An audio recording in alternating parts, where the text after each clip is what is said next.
तुम्हारा विवाह हो रहा है, इसलिए तुमको थोड़ा रिसाना पड़ेगा, और जब रिसाओगे तो तुम्हारा कुछ न कुछ नेग होगा, और उस नेग में तुम्हें कुछ मांगना होगा, और जब जब जनक देंगे तुम्हें नेग, तभी तुमको भोजन करना होगा। अने उन्होंने कहा कि मेरे पास तो सब कुछ है, मैं क्या मांगूंगा जनक से, पर चलो ठीक है, कोई बात नहीं। भगवान मर्यादा पुरुषोत्तम सोच लिए मन में। तो जब भगवान अब पांच में पतरबार सब कुछ पढ़ने लगा, भोजन पढ़ने लगा, अब जब दूल्हा नहीं खा रहा तो और बराती कैसे खाएं? तब ये सब घर के लोग जानते थे भाई दूल्हे का नेक भी होता है, रिसाना भी होता है, तो भाई पहले जाओ दूल्हे को बनाओ। उधर सुमंत्र ने राम जी को बता ही दिया था।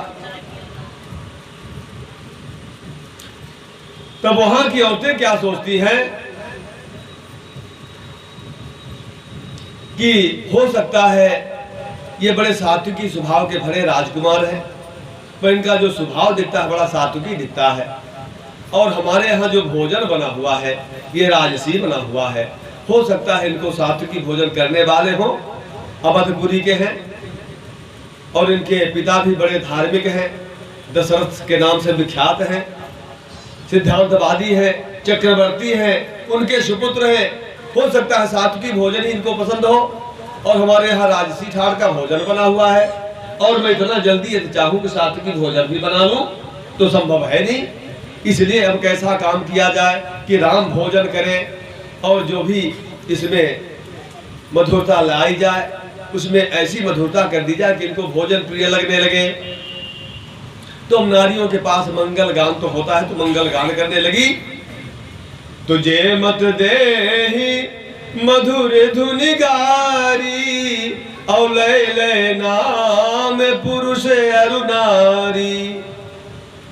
अब जब नाम ले लेकर के गालियां देने लगी तो समय सुहावन गारी बिराजा, तो हंसत राउ निज सहित समाजा। अब ये बाद में चौपाई आएगी, मैंने पहले ही कह दिया। अब जब गाली देने लगी, नाम ले ले करके सब कुछ करने लगी, उस समय जनक जी आए, पूछने लगे कि बतलाइए, दूल्हा वेश में बने हुए राम बैठे हुए थे, ऐसा लगता था कि बिल्कुल ऐसी मूर्ति जिन लोगों ने देखा यही सोचा कि आज ही मेरा जीवन सफल हो गया है। धन्य है जनक की सौभाग्य, जो कि दूल्हा वेश में और अपने पुत्री के लिए ऐसा वर ढूंढा है, और भाग्य से उसके मिल गया, धन्य सौभाग्य है।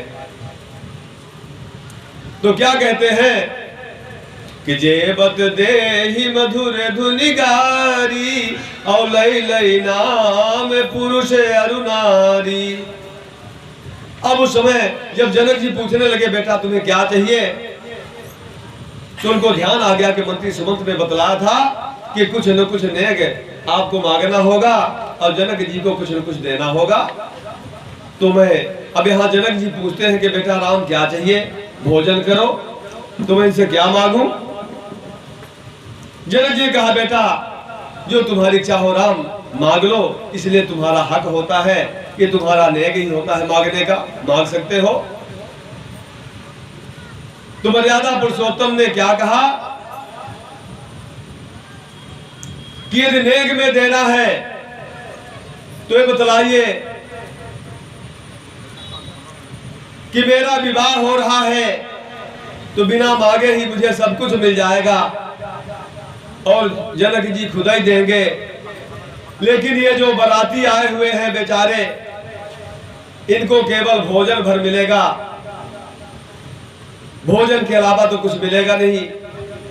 तो यदि आप लोग बार बार मांगने की कामना करते हैं,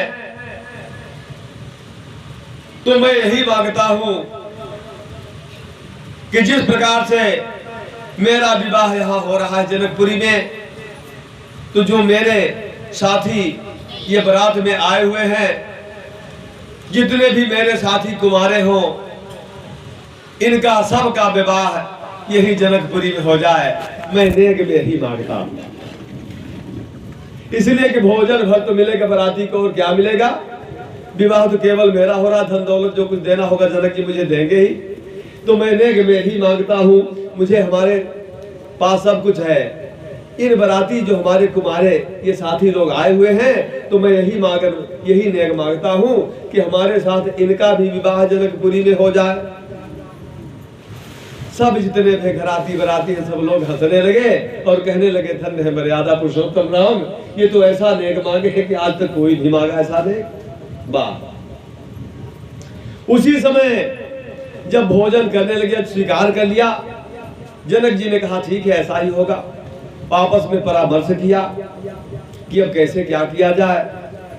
तब जो उनके पुरोहित पंडित गुरु थे, सबने चर्चा किया कि बहुत अच्छी बात है, यदि भगवान ने ऐसा नेक मांगा है तो ऐसा ही होना चाहिए। जितनी भी कुमारी कन्याएं हो और जितने भी कुमारे बराती हो, सबकी जाति पाति पूछताछ करते हुए अपनी अपनी शादी एक एक दिन बैठाएं और जुगाड़ करें, और दूसरे दिन पानी ग्रहण हो मंडप पर और विवाह चालू हो जाए।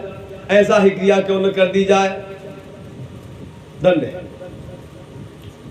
तो ऐसे ही हुआ।